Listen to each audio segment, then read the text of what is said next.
बिस्मिल्लाहिर्रहमानिर्रहीम। अस्सलामुअलैकुम। AQ global channel की तेज़ तरीन, मुस्तनिद तरीन और ताज़ा तरीन खबरों के साथ हाजिर खिदमत। ईरान के नए सदर मुंतखब हो गए हैं। ईरान के सदारती इंतखाबात का नतीजा आ गया है। याद रहे कि ईरान में 18 जून को सदारती इंतखाबात हुए थे और नताइज में सख्त गिर नज़रियात के हामी इब्राहिम रईसी को कामयाबी मिली है और अब वही ईरान के नए सदर मुंतखब होंगे, जबकि लिबरल नज़रियात के हामिल अब्दुल नासिर हमथी को शिकस्त हुई है। 59 मिलियन लोगों में से 28 मिलियन लोगों ने अपने वोट का हक राय दही इस्तेमाल किया और इब्राहिम रईसी को नया सदर मुंतखब किया।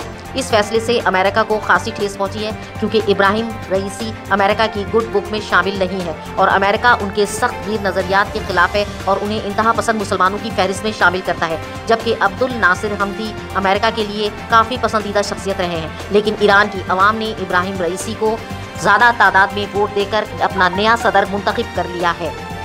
इमरान खान ने एक इंटरव्यू के दौरान फिर इनकार किया है कि उन्होंने अफगानिस्तान पर हमले के लिए अपने हवाई अड्डे नहीं दिए हैं। उन्होंने कहा है कि यह खबर बिल्कुल बेबुनियाद और मनगढ़ंत है और न जाने इसे क्यों बार बार दोहराया जा रहा है। उन्होंने कहा है कि पाकिस्तान कभी भी अफगानिस्तान के खिलाफ इस्तेमाल नहीं होगा और ना ही किसी को भी हवाई अड्डे देगा। चुनाचा हमने अमेरिका को भी अफगानिस्तान के खिलाफ जंग करने के लिए कोई हवाई अड्डे नहीं दिए हैं।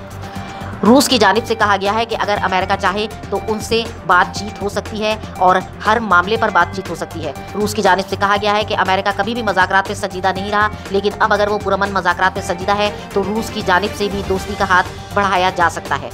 हिंदुस्तानी मशहूर सीरियल क्राइम पेट्रोल में काम करने वाली 2 अदाकाराओं को डकैती के इल्ज़ाम में गिरफ्तार कर लिया गया है। इस खबर के बाद इंडिया में काफ़ी हलचल मच गई है।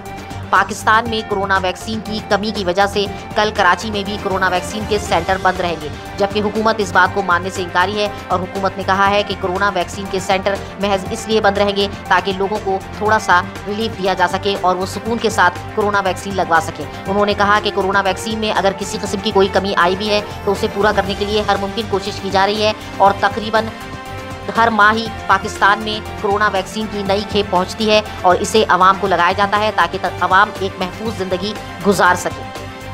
वफाकी वज़ीर ख़जाना शौकत तरीन ने कहा है कि IMF का रवैया पाकिस्तान के लिए दोस्ताना नहीं है और शाहिद खाकान अब्बासी ने कहा है कि अपोजिशन का कसूर सिर्फ इतना है कि वो चाहता है कि ये मुल्क आइनी तौर पर मुस्तहकम हो और आइनी तौर पर ही चले, जबकि हुकूमत इस सिलसिले में संजीदा नहीं है। इस वक्त AQ ग्लोबल न्यूज़ में बस इतना ही। जुड़े रहिए ताज़ा तरीन खबरों के लिए हमारे साथ।